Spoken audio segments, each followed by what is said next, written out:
各位观众朋友们，大家好，我是李轩，欢迎收看本时段的新闻快讯。国家气象局指出，美东地区超过1亿2千万民众今天面临严重的风暴威胁，强风、巨大冰雹、豪雨恐酿成灾情，费城到亚特兰大之间可能出现龙卷风。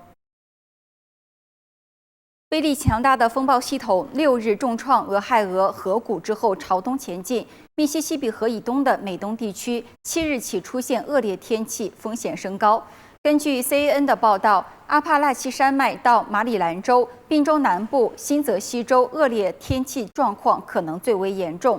费城、巴尔的摩、华府等城市都包括在内。主要威胁来自具有破坏力的强风。阿拉巴马州北部到纽约州南部，包括亚特兰大、北卡罗来纳州夏洛特、纽约州宾罕顿在内，面临严重风暴的风险较高。国家气象局指出，面临风暴威胁的地区可能出现大雷雨、暴风雨以及暴洪。强烈热带风暴卡努正逐步逼近南韩，预计星期4会登陆，影响南韩全境。第25届世界童子军大陆营提早闭营。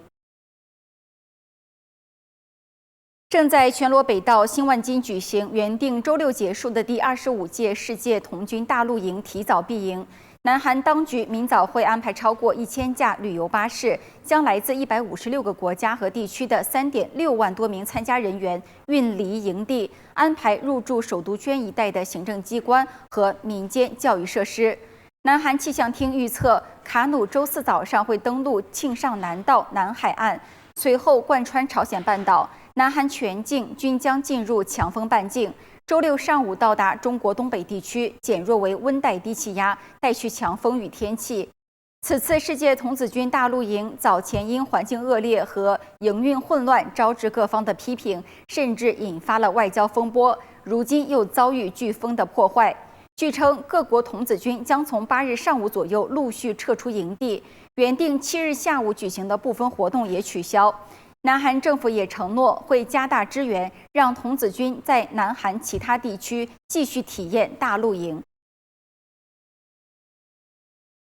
当地时间6日，巴基斯坦南部一列载有上千名乘客的客运列车脱轨，已造成至少30人死亡，100人受伤。据悉，有近10节车厢脱轨，现场救援行动已经结束，正在调查事故的原因。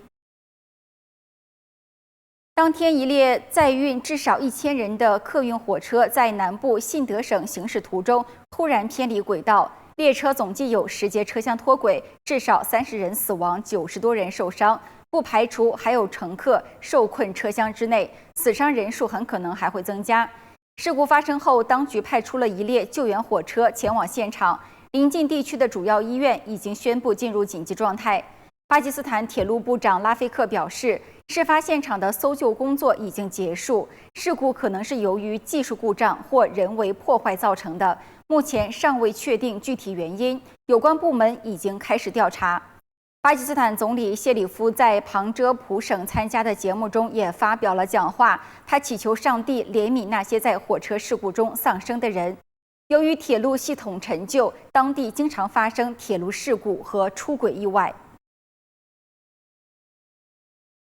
1945年8月6日，美国为尽快结束2战，向日本广岛投下了原子弹。广岛市6日在和平纪念公园举行了遭原子弹轰炸78周年纪念仪式。核爆受害者团体的代表要求日本政府签署并批准禁止核武器条约。纪念仪式从上午8时起在广岛市的和平公园内举行，约有5万人出席了这一仪式。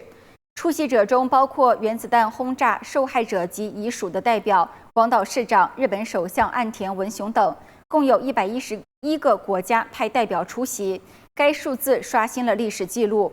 广岛市市长松井一时宣读了和平宣言，表示全世界的领导人有必要正视核武遏制论已经破产，必须尽快采取具体措施。日本首相岸田文雄也在仪式上表示，日本将一方面坚持无核3原则，一方面作为唯一在战争中受过原子弹轰炸的国家，为实现无核武世界而不懈努力。联合国秘书长古特雷斯也发来寄语称，核裁军是实现更为安全的世界的唯一方法。纪念仪式结束后，核爆受害者团体的7名代表在广岛市内的一家宾馆与岸田首相会面，提出了签署批准禁止核武器条约的要求。